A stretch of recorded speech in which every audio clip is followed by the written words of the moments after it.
got so much motherfucking design on right now. Bring it down, bring it back, make it clap. I got 3 old guys, I'm the block with it. Bitches on my line, and you know. Assalamualaikum warahmatullahi wabarakatuh. Perkenalkan, nama saya Dian Yuni Fadi.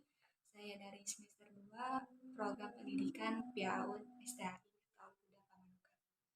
Di sini saya akan menjelaskan tentang asbabun nuzul surat At-Taubah ayat ke-28. Nah, sebelum saya menjelaskan suratnya, di sini At-Taubah itu tergolong surat Madaniyah. At-Taubah juga berarti pengampunan. Nah, surat At-Taubah tidak diawali dengan Bismillah, karena surat ini untuk orang-orang musyrik. Sedangkan Bismillah artinya bernapaskan perdamaian dan cinta karena Allah.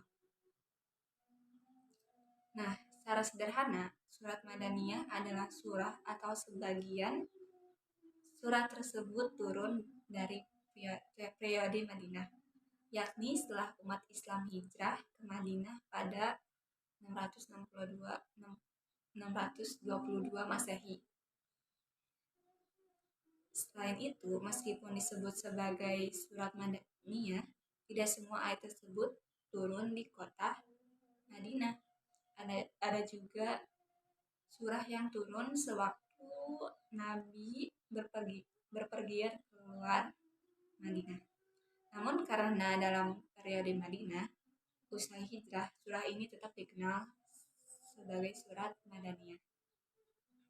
Nah, surah At-Taubah ayat 28 yang berbunyi, Ya ayyuhallazina amanu innamal musyrikuna najasun fala yaqrabul masjidal haram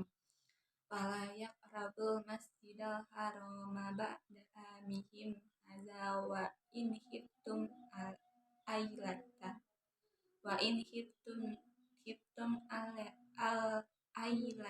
fasawfa yughnikumullahu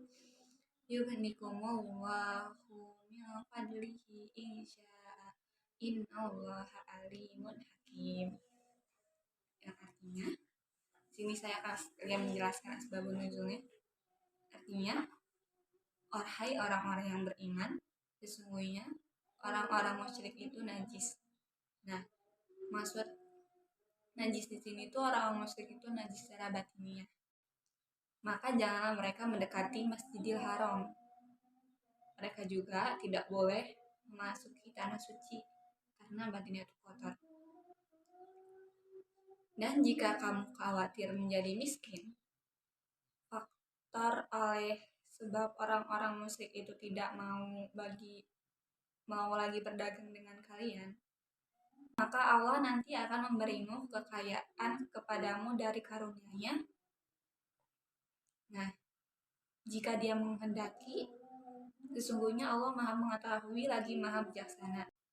Sebab turunnya ayat ini tuh supaya orang musyrik itu jangan berjualan di Mekah lagi.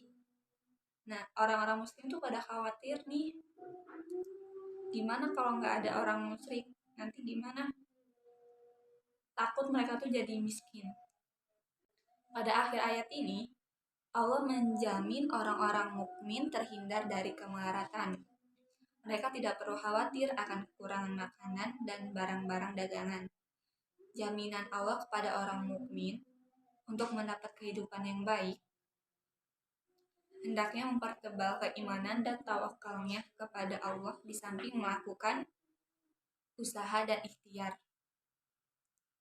Allah mengetahui urusan yang datang, baik kemakmuran maupun kemelaratan.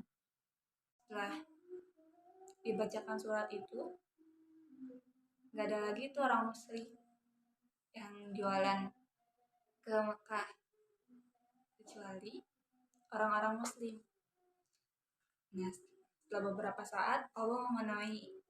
tahun, Allah memenuhi janjinya karena kenyataannya penduduk Mekah tidak mengalami kesulitan kehidupan setelah tersebar larangan tersebut.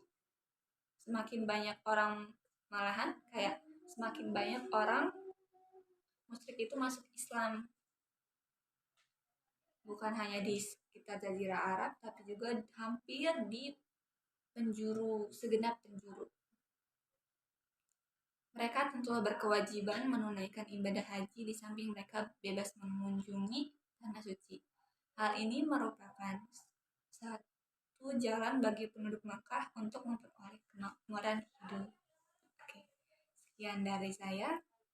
Mohon maaf bila ada kata yang kurang berkenan. Wassalamualaikum warahmatullahi wabarakatuh.